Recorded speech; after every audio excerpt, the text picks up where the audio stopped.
예, 감사합니다. 오늘 말씀 볼까요? 예, 오늘 말씀은 구약 사무엘상 20장 12절부터 16절 말씀입니다.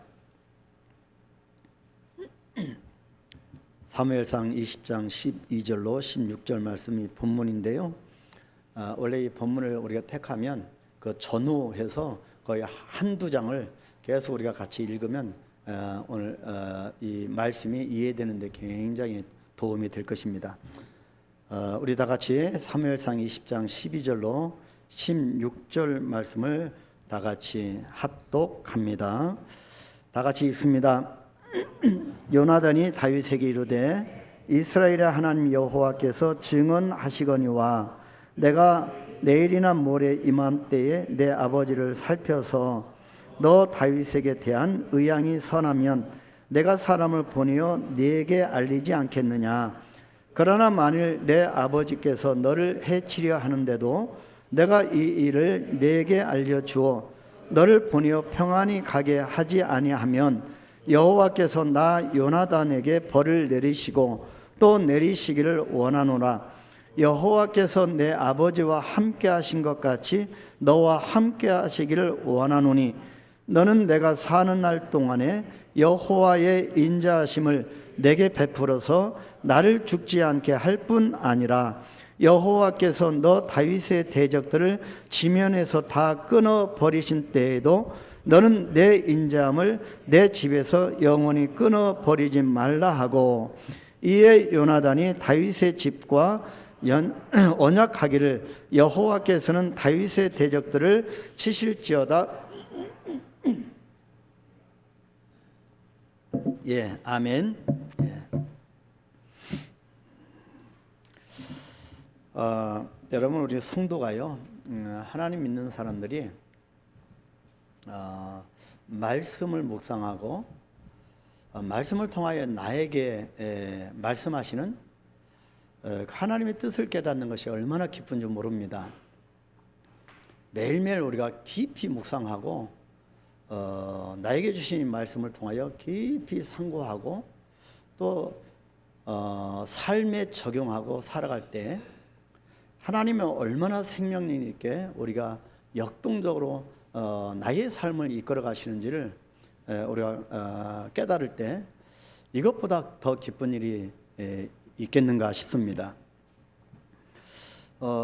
좀 어떤 면에서는 수요 예배나 금요기도회나 또 매일 새벽기도회나 또 주일 예배를 통해서 계속되어지는 이 말씀 준비하고 설교를 준비한다는 것이 쉽지는 않은 작업인데 제가 선교지에 있을 때와 또 국내에서 이제 10년 가까이 있으면서 좀 차이점을 하나 들라고 하면 감사한 부분이 하나, 선교지에서는 너무너무 바쁩니다. 물론 성경을 가리키고 묵상하고 기도하지만 현장에 그냥 한 곳에 머무르는 것보다 현장에 계속 다니는 것이 더 많은 시간을 할애해야 할 것입니다. 근데 한국에서는 많은 현장을 다니는 것보다 한 곳에서 깊이 말씀을 묵상하게 되니 정말 성령께서 주시는 기쁨이 많은 것을 깨닫고 굉장히 감사하는 시간들을 보내고 있습니다. 왜 이런 말씀을 드리냐면 이 기쁨을 저 혼자 누려서는 되겠는가입니다. 여러분 뭐 전달력도 부족하고 또 여러 가지 언변술도 그렇고 그래서 여러분의 가슴 깊이 와닿지 않은 면도 없잖아 있겠지만 하나님께서 나에게 뭐라고 말씀하시는지를 계속 예배를 통하여 또 공적인 예배, 기도회를 통하여서 참여해서 같이 동참하면 목회 철학이 무엇이구나, 한강교회를 어떻게 하나님이 이끌어가기를 원하시는구나, 우리 담임 목사님은 어떤 그런 목회 철학을 가지고 교회를 또 비전을 품고 기도하고 말씀을 준비하는구나를 깨달을 수가 있습니다. 그래서 일주일에 한 번 예배를 드리고 말씀을 들으면 우리가 전후 앞뒤를 이해를 할 수 없기 때문에 우리가 깊은 은혜를 공감하기가 어렵습니다. 그래서 여러분들 계속 한동안 공예배, 기도회를 특히 전 성도들이 참여해야 되는데 직분자들은 특히 더 참여해야 한다라고 강조를 드린 겁니다. 그래서 오늘도 잠깐 잠깐 기도할 때 나오는데 직분에 대해서 나왔는데요. 여러분, 직분은 교회를 섬기기 위해서 주어진 명예입니다. 그래서 여러분 더 무덥지만 예배에 참여하는데 집중을 했으면 참 좋겠다. 하나님께 강력한 역사가 나타날 것이다 라고 생각이 되어집니다. 저는 개인적으로 마태복음을 새롭게 준비하고 새로운 각도에서 보면서 또 다른 은혜가, 또 영적인 세계가 열려지는 것을 볼 수가 있고요. 참여하는 분들이 그런 또 고백을 하는 걸 들을 때 기쁨이 또 몰려오기도 합니다. 어찌하든지 우리가 계속 명품 가정, 또 지난 시간에는 우리가 추수 감사주를 맥주 감사주를 맞이해서 맥주절 감사라고 하는 제목으로 설교를 들었고요. 그 전부터 우리가 명품교회를 계속 살펴봤습니다. 첫 번째, 두 번째, 세 번째, 그리고 오늘은 네 번째입니다. 그래서 우리가 명품교회로 나아가기 위해서는 무엇이 필요한가, 하나님의 어떤 음성을 우리에게 말씀하시는가입니다. 제가 한 가지 예를 듭니다. 어떤 사람이 사는 게 너무 힘들어서요, 너무너무 고통스럽고 힘들어서 자살하려고 옥상에 올라갔는데 건너편 건물 옥상에서 두 팔이 없는 사람이 춤을 추고 있더랍니다. 춤을 추고 있는 사람을 자세히 보니까 두 팔이 없는 겁니다. 두 팔이 없는 사람이 춤을 추고 있어요. 그 모습이 이 사람으로서는 자살을 하려고 했기 때문에 너무 이해할 수가 없어서 그 건물로 건너가서 물어보았습니다. 뭐가 그렇게 좋냐고. 그랬더니 춤을 추는 것이 아니라 등이 가려운데 내가 두 팔이 없어서 긁을 수가 없어서 몸을 비틀고 있는 거라고 대답을 했더랍니다. 그 말을 듣고 이 사람이 깊이 자기 자신을 돌아보게 되었고, 와, 이런 사람도 살아가는데 라고 하는 생각으로 자살을 멈추게 되었다는 이야기입니다. 여러분은 어떻습니까? 여러분 자기 자신에 대해서 어느 정도 감사하며 살아가고 계신지 모르겠습니다.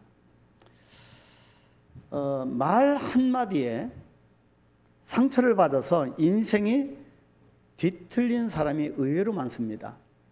가정 안에서도 그렇고요. 현대인들이 그렇습니다. 고통을 호소하고 그런 상처를 절대 잊을 수 없다고 말들을 합니다. 겉으로는 웃고 있지만 내면에 깊은 상처를 가진 사람들이 많습니다. 크리스찬이든 비크리스찬이든 마찬가지입니다. 아픈 사람들이, 상처를 안고 살아가는 사람들이 너무나 많은 시대입니다. 근데 두 팔이 없는 사람이 그렇게 열심히 살아가는 것이 보이지 않는 시대이기 때문입니다. 우리 주위에는 두 종류의 사람이 있다고 저는 생각합니다.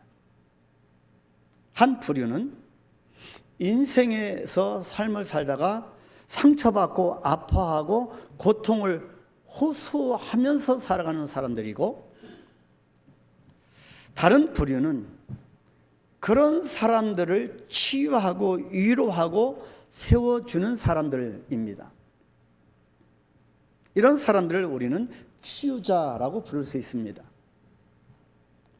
치유자들은 사실 자기 자신이 치유자는 아닙니다. 치유자는 하나님의 치유를 흘려보내는 사람, 다른 사람의 눈물을 닦아주는 사람입니다. 회복시키시는 하나님의 손길을 따뜻이 내어주는 사람이 치유자입니다. 하나님께서 세우신 교회는 어떤 모습이어야 할까입니다. 거의 10년 동안 우리가 달려왔습니다. 한강교회가 어느 방향으로 달려왔고 어느 방향으로 나아가기를 원하는지, 하나님께서 세우신 한강교회가 어떤 모습이어야 할까. 그래서 오늘은 명품교회 네 번째 시간입니다. 치유자들이 섬기는 교회에 대해서 묵상하면서 은혜를 나누고 결단하는 시간 갖도록 하겠습니다. 치유자들이 섬기는 교회가 명품교회라고 하는 거죠. 치유자들이 이런 하나님의 치유를 흘려보내고 그렇게 따뜻하게 다른 사람을 세우는 그런 치유자들이 마음껏 일하는 교회가 명품교회입니다.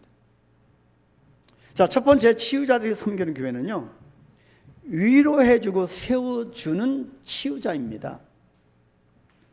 오늘은 이 19장, 20장 계속 사무엘상 읽어보면 사울의 살해 위협 앞에 죽음의 고통을 호소하는 다윗이 등장합니다.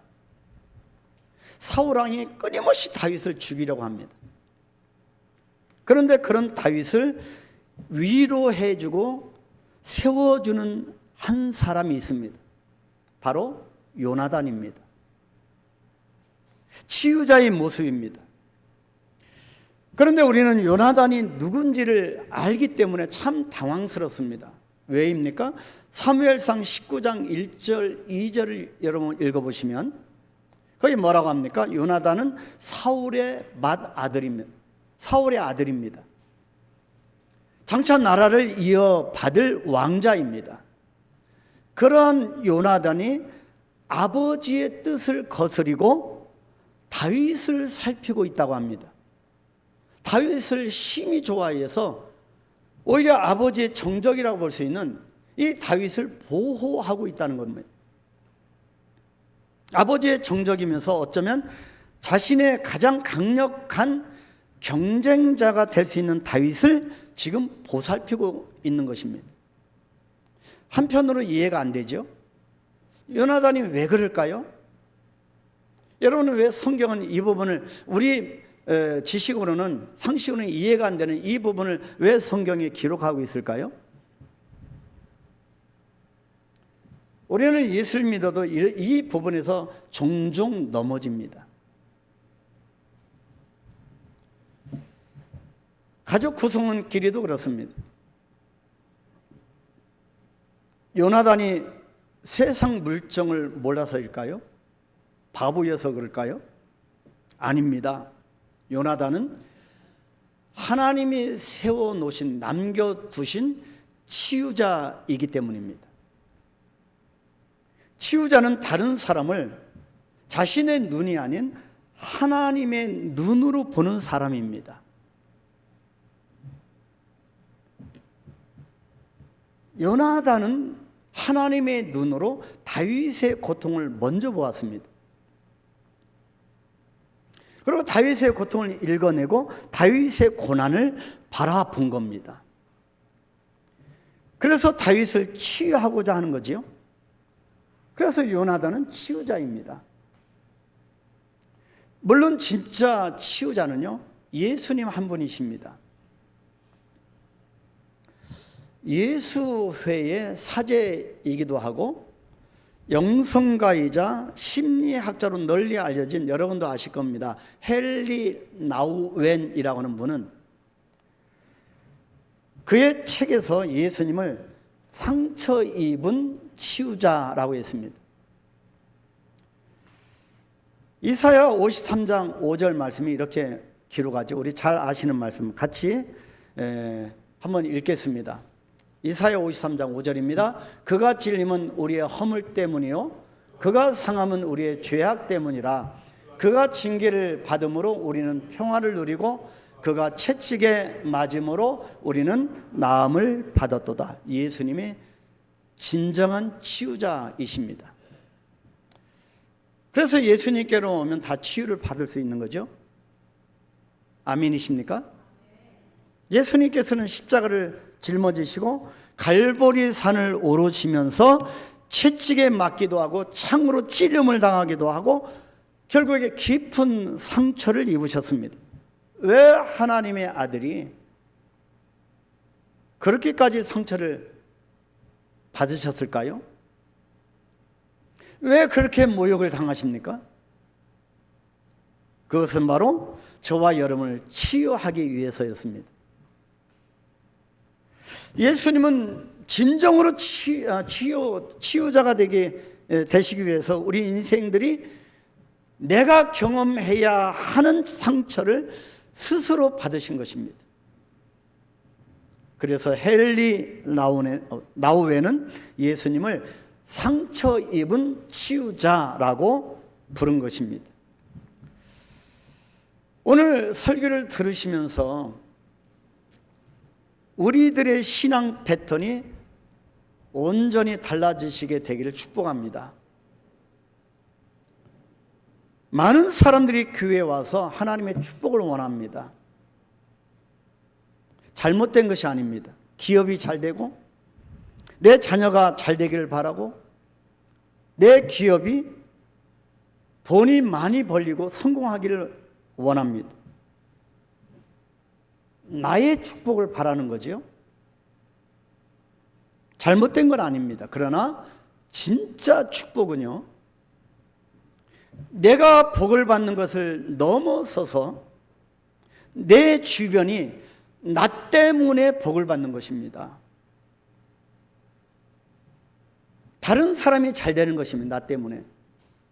예수 믿는 내가 걸어가는 거기에 발길 닿는 그곳이 복 받는 겁니다. 이것이 진짜 축복입니다. 아브라함을 부르실 때 하신 말씀이 있죠. 창세기 12장 2절입니다. 하나님이 아브라함에게 말씀하십니다. 뭐라고 합니까? 내가 너로 큰 민족을 이루고 네게 복을 주어 내 이름을 창대하게 하리니 너는 복이 될지라. 옛날 성경에는 뭐라고 하냐면 복의 근원이 될지라. 너는 복 자체라는 것입니다.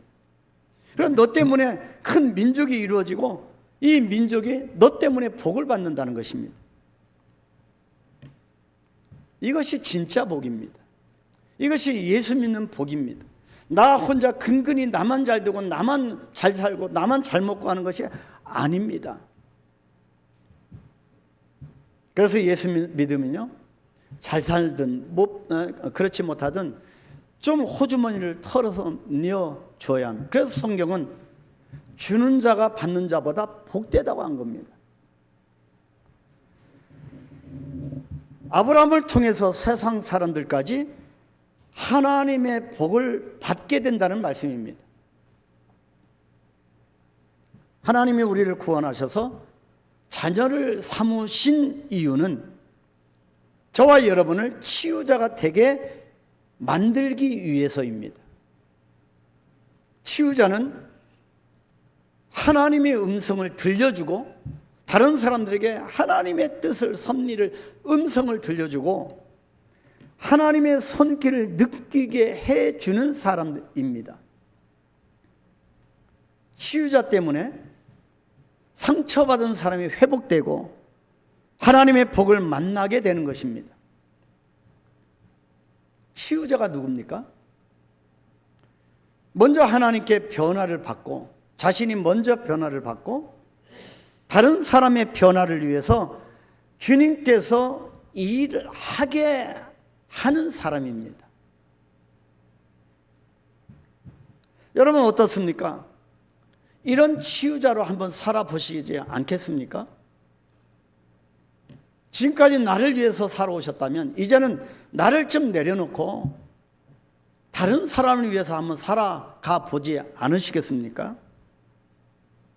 쓰러진 자를 세우고 낙심한 자를 격려하고 다른 사람의 눈물을 닦아주고 그런 삶을 위해서 주께 받은 여러분의 삶을 사용해 보지 않으시겠습니까?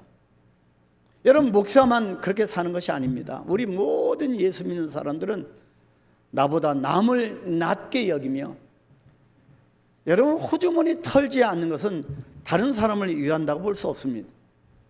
모든 것이 주께로 왔으니 그래서 다른 사람을 격려하고 눈물을 닦아주기 위해서 우리의 삶을 드리는 것입니다.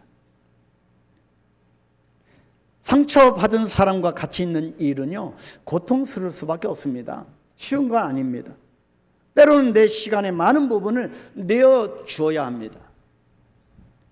내 개인 삶이 없을 수도 있습니다. 그래서 어렵습니다. 그러나 그것이 얼마나 큰 축복인지를 금방 아시게 될 것입니다. 여러분 가정도 명품 가정은요 그 가정 안에서만 머무는 것이 아니라 그 가정이 가정을 뛰어넘는 것입니다. 세계를 향하여 여러분 계속 하나님이 저희 입술을 통하여 광고하시잖아요. 네팔, 몽골 여러 가지 선교지를 위해서 기도하기도 하고 그렇게 광고가 되어지고 이것이 하나님은 우리에게 주신 미션입니다.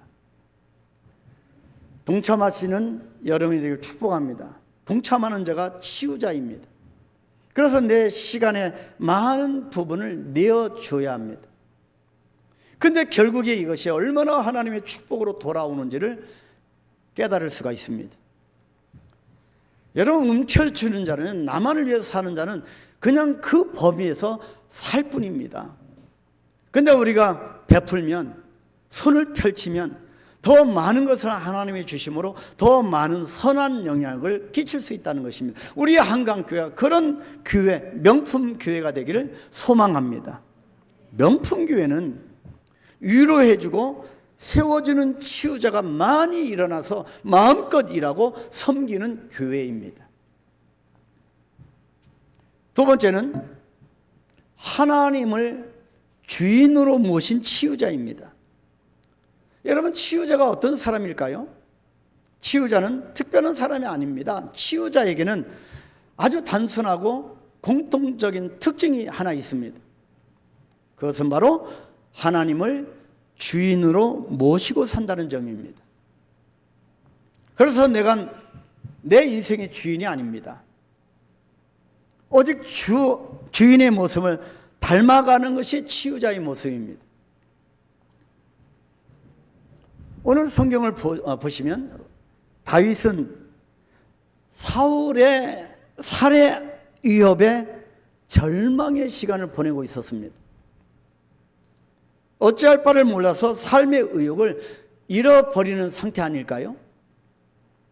바로 그때 하나님은 요나단이라고 하는 치유자를 보내신 겁니다. 여러분, 삶의 의욕이 꺾여지고 시리에 빠진 낙심한 분이 우리 한강교회에 온다면 우리는 요나단이 되어야 하지 않겠습니까? 이 요나단이 다윗에게 말해줍니다. 그것이 본문 나중에 보면 23장에 넘어가 보면 17절에서 이렇게 말을 합니다. 두려워하지 말라. 내 아버지 사울의 손이 네게 미치지 못할 것이요 너는 이스라엘의 왕이 될 것이라. 자기가 지금 왕자인데, 사울 왕의 아들인데 네가 왕이 될 것이라고 하나님의 비전을 알려주는 것입니다. 자기만을 위해서 살아간다면 요나단이 이런 말을 할 수가 없습니다. 요나단은 아버지 사울의 뒤를 이어서 왕이 되어야 합니다. 그 영광을 요나단이 모르는 걸까요? 그 엄청난 권세와 권력과 혜택을 모르는 걸까요? 얼마나 많은 사람들이 그 자리를 얻으려고 평생을 애쓰는 바로 그것을 요나단은 왜 다윗에게 양보할까요? 여기서 성경의 위대한 점이 나타납니다. 여기서 예수 믿는 사람과 안 믿는 사람의 극명한 차이가 나타나는 것입니다. 그것을 왜 요나단이 양보할까요? 여러분, 그것을 다른 사람에게 양보하고 계십니까? 이권과 이득이 올 때 그 이득을 기꺼이 다른 사람에게 양보하십니까? 오직 하나님을 주인으로 모시고 있기 때문에 요나단이 가능한 것입니다. 나중에 왕이 되면 그 권력과 권세가 온다는 걸 왜 모르겠습니까? 그럼에도 불구하고 요나단에게는 요나단의 주인이 하나님이시기 때문입니다. 예수 믿는다고 하는 것은 주인 바꾸기 아닙니까? 예수님으로 온전히 나의 삶의 주인을 바꾸는 겁니다. 근데 그것이 안 된다고 하면 아직도 내가 내 주인을 예수님으로 못 바꾼 겁니다. 교회는 다니지만 아직 안 된 겁니다.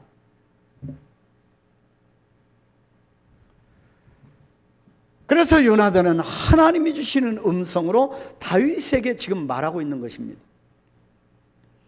강력한 치유자의 음성으로 지금 다윗을 살려내고 있는 겁니다. 치유자는 하나님을 주인으로 모신 자입니다. 치유자로 살아간다고 하는 것은 하나님을 주인으로 모시고 예수님과 함께 살아가는 인생이라는 뜻입니다. 우리는 하나님을 주인으로 모시고 있으면서도, 그렇게 고백하면서도 삶은 이전의 삶을 여전히 살아가고 있습니다. 비판하고 여전히 정죄하고 상처를 내고 결국에 분열을 일으킵니다. 이것이 세상의 기준과 세상의 가치인 줄도 모르고 그렇게 살아왔고, 신앙생활을 해왔고, 교회는 다녔지만 여전히 세속적이었습니다. 그래서 칠영리가 오후 예배, 주일 오후에 칠영리 마치면 정체성 공부를 할 것입니다. 몇 번 말씀드렸죠? 우리 정체성이 완전히 바뀌지 않으면 나의 주인으로 예수님을 모시기 어렵습니다. 치유자가 하나님을 주인으로 모시고 살아가기 시작할 때 치유자의 삶에는 대역전이 일어납니다. 치유자의 삶은 세상이 역전되는 강력한 힘이 있기 때문입니다. 세상이 말하는 가치가 치유자 안에서 하나님의 가치로 역전되기 때문입니다. 이것이 정체성입니다. 이것이 영적 성장입니다. 그래서 지금 이 요나단이 이렇게 말하는, 너는 장차 왕이 될 거다, 이렇게 말하는 것은 자기 자신을 내려놓고 자기 자신이 관점, 세상적인 관점이 아닌 하나님의 관점으로 바라보고 말을 하는 것입니다. 이것이 진정한 치유자이기 때문입니다.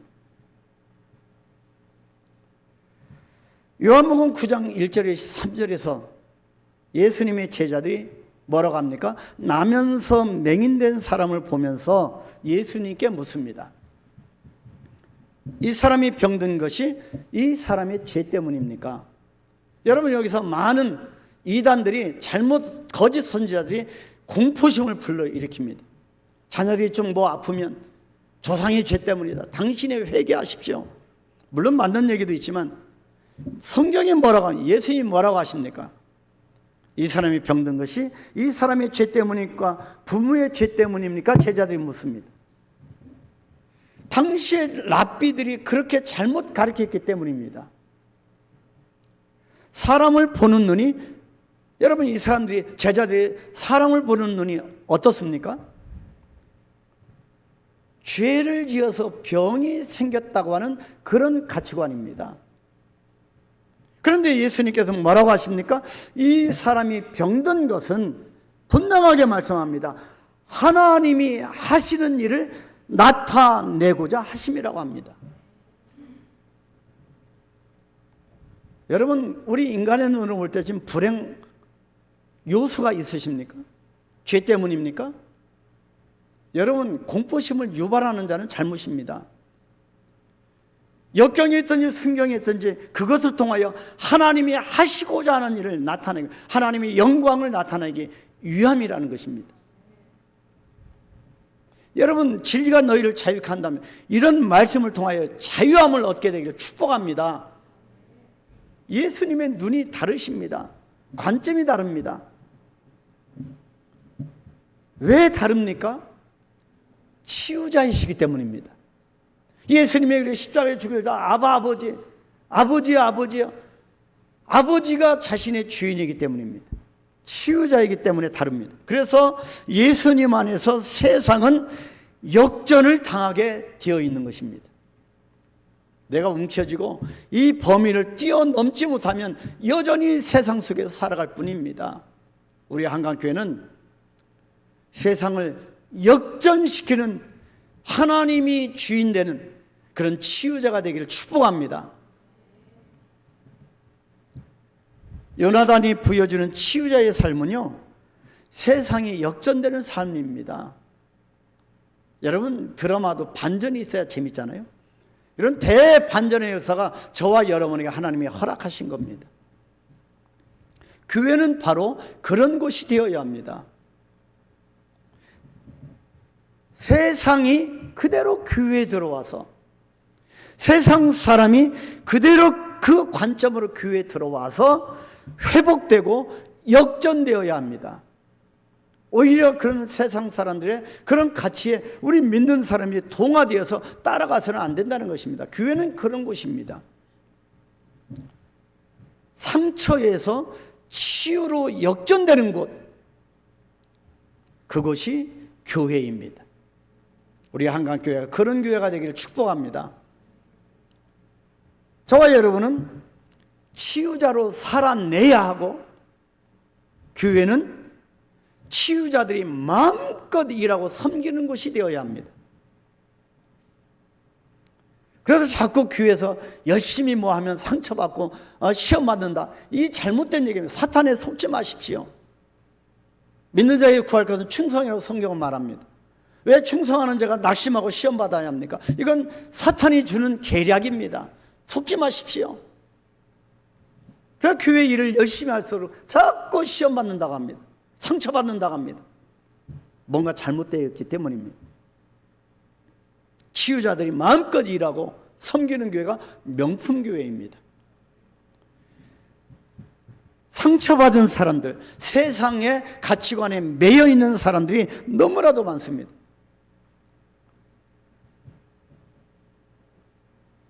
우리가 그들에게 하나님의 음성을 들려줘야 합니다. 우리를 통해서 하나님의 강력한 역전이 일어나야 합니다. 여러분의 삶 가운데 이 대역전의 역사가 나타나기를 축복합니다. 하나님을 주인으로 모신 치유자가 열심히 섬기고 일하는 교회가 명품 교회임을 믿음으로 고백하시기를 소망합니다. 세 번째는 좀 어려운 말을 좀 제가 그냥 썼는데요. 송신기보다 변압기 역할의 치유자입니다. 무슨 말일까요? 여러분 주변에 보면 삶의 고통을 쏟아내기만 하는 사람이 있습니다. 고통을 받으면 이 사람에게 쏟아내고 막 그냥 붙들고 하소연하는 거지요. 그리고 어려움을 당하면 저 사람 때문이라고 핑계를 댑니다. 고통이 이 사람 때문에 전달이 되는 거죠. 자기가 느끼는 고통을 있는 그대로 사람을 붙들고 자꾸 쏟아냅니다. 그래서 자꾸 이 고통이 배가 돼서 자꾸 사람을 통하여 전달이 되어집니다. 이것이 송신기입니다. 전달자입니다. 이것을 좀 영어로 좀 전자 계통의 용어를 쓰면 이건 트랜스미터라고 해서 트랜스미터. 송신기 역할을 하는 전달자 정도로 번역하면 되겠습니다. 트랜스미터 같은 사람이죠. 받는 대로 전달하는 겁니다. 받는 대로 송신하는 겁니다. 좀 뭔가 들었으면 이 심장까지 녹이고 좀 푹 삶고 이렇게 말을 해야 되는데, 들으면 곧바로 출처불명도 자꾸 쏟아냅니다. 그래서 이 고통이 배게다고 이 사람 때문에 자꾸 전달이 되어집니다. 이 사람은 전달만 합니다. 담아놓지 못합니다. 어떤 변화도 결국에는 일어날 수가 없습니다.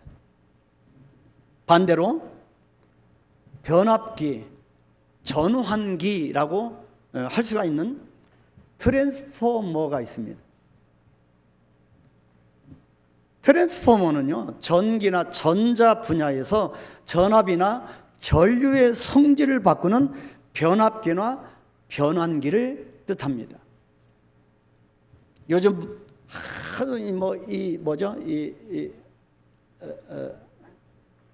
AI 그리고 요즘 반도체 굉장하잖아요. 다 비슷한 그런 트랜스미터나 트랜스포머 같은 그런 용어가 다 이런 데서 사용되는 용어인데, 그냥 이거를 좀 영적으로 적용을 해보자는 겁니다. 치유자라고 하는 개념으로 적용을 해보는 겁니다. 자, 이 트랜스포머는 그런 뜻인데, 변압기나 변환기, 그 정도로 번역할 수 있는데 동사로 보면 어떤 것을 완전히 바꿔놓다입니다. 좋게 탈바꿈을 시켜놓다. 변형시키다입니다. 자, 그래서 그 무엇이든 이 트랜스포머 같은 이 사람을 거치면 변화가 되는 겁니다.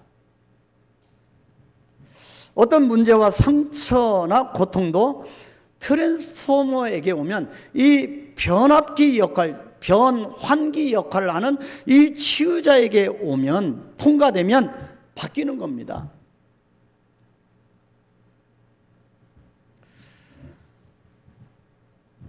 변화가 일어나는 거죠. 바뀝니다. 트랜스포머가 있는 곳에는 상처가 상처로, 고통이 고통으로만 전해지지 않기 때문입니다. 트랜스미터는요, 그냥 송신기 역할을 하는, 전달자 역할을 하는 사람은 그대로 고통이 오히려 배가 돼서 그대로 전달됩니다. 교회 안에서 그런 역할을 하는 사람이 있으면요, 그게 배가 됩니다. 전체에 고통이 몰려옵니다. 분열이 되어집니다.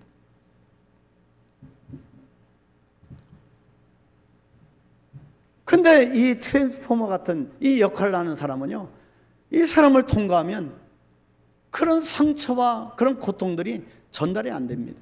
오히려 바꿔서 변환시켜서 다른 것으로, 더 좋은 가치로 그렇게 전달이 됩니다. 트랜스포머는 고통을 직시하고 고통과 치열하게 싸워서 결국 그 고통을 넘어서는 자입니다. 이것이 다른 표현으로 영적으로 품격 있는 성도가 아니겠습니까? 그 상황에서 아프고 힘들고 자기도 어렵지만 그것을 이겨내는 것입니다. 듣는 것도 얼마나 여러분, 송신기 역할하는, 트랜스미터 역할하는 사람이 자꾸 안 좋은 부정적인 얘기하면 너무 피곤합니다. 듣기에도 피곤하죠. 그럼에도 불구하고 그것을 이겨냅니다. 이 상황이 끝나면 고통은 더 이상 고통이 아니고, 상처는 더 이상 상처가 아니고, 시련도 더 이상 시련이 되지 못합니다. 그래서 트랜스포머는 치유자입니다. 고통을 자신이 먹어버리는 사람이기 때문입니다. 자기 안에서 녹여서 자기가 이제 표출하는 것은 정말 선한 영향력, 그것을 표출하기 때문에 완전히 바꿔놓기 때문에 그렇습니다. 가정에도 이런 사람이 분명히 있어야 되고 교회에도 있어야 합니다.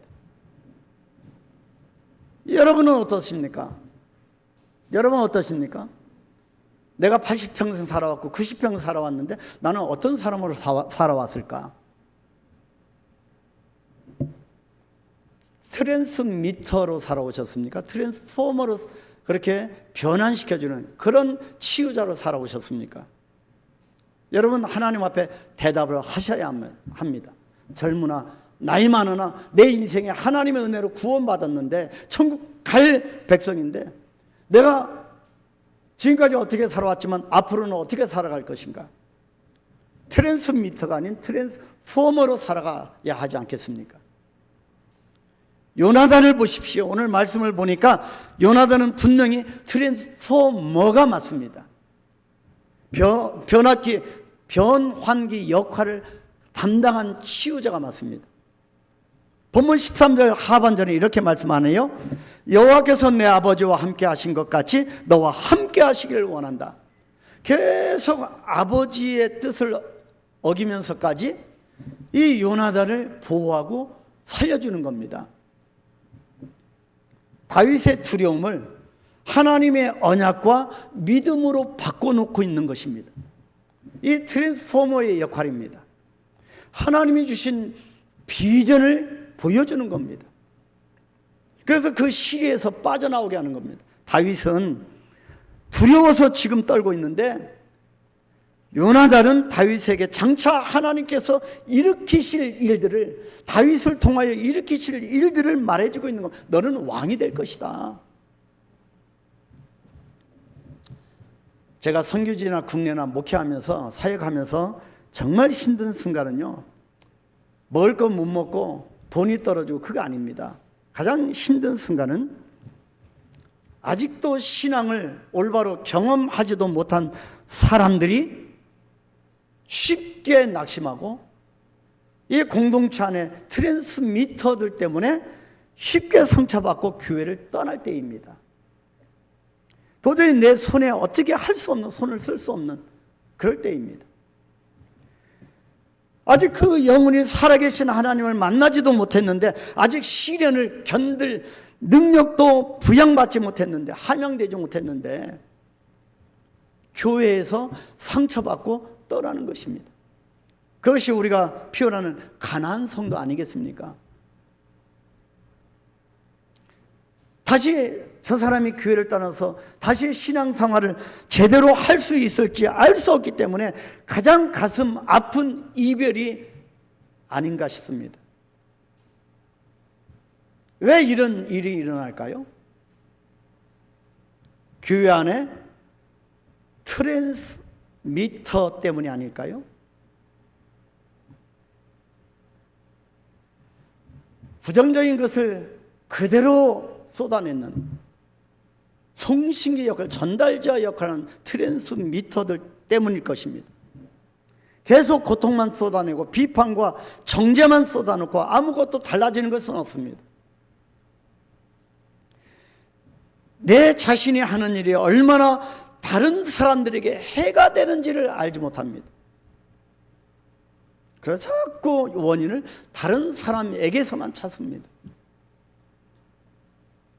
따라서 교회에는 송신기 같은 전달자가 아니라 변압기 역할의 치유자들이 많아져야 합니다. 교회에 치유자들이 일어날 때 교회는 살아나게 되고 명품 교회로 성장하게 되기 때문입니다. 사랑하는 성도 여러분, 오늘 제가 이 준비한 설교는 누구를 향해서나 의도를 갖고 하는 것 전혀 아닙니다. 우리 한강교회가 명품 교회가 되기 위해서 뭐가 필요할까? 그냥 솔직히 우리가 한번 드러내놓고 한번 보자는 겁니다. 지난 설교 시간에 하나님의 음성이 들리는 교회가 명품 교회라고 했습니다. 명품 교회 첫 번째, 두 번째, 여러분 다시 한번 회상하기를 바랍니다. 하나님의 음성이 들리는 교회가 명품 교회다. 계집 중에 아주 주목받지 못하는 작은 미미한 소리도 경청하는 교회, 영육의 치유의 소리가 들리는 교회가 명품 교회입니다. 반면에 하나님의 음성을 막는 소리는 뭐라고 있습니까? 내 자아의 소리입니다. 내 자존심, 내 고집, 내 생각, 내 방식을 꺾어야 하나님의 음성을 들을 수가 있습니다. 하나님의 음성이 들려야 치유자가 될 수 있기 때문입니다. 하나님의 음성이 안 들리면, 하나님이 내 주인이 안 되면 나는 트랜스미터로 평생 살다가 갈 뿐입니다. 오늘 말씀대로 우리 한강교회가 치유자들이 마음껏 섬기고 일하는 명품 교회가 되기를 소망합니다. 위로해주고 세워주는 치유자, 하나님을 주인으로 모신 치유자, 송신기보다 변압기 역할의 치유자들이 많이 세워져서 마음껏 일하고 섬기는 명품 교회로 굳건히 성장하기를 믿음으로 선포합니다. 저와 여러분이 이런 치유자들이 다 되기를 주님의 이름으로 축복합니다. 기도하시겠습니다.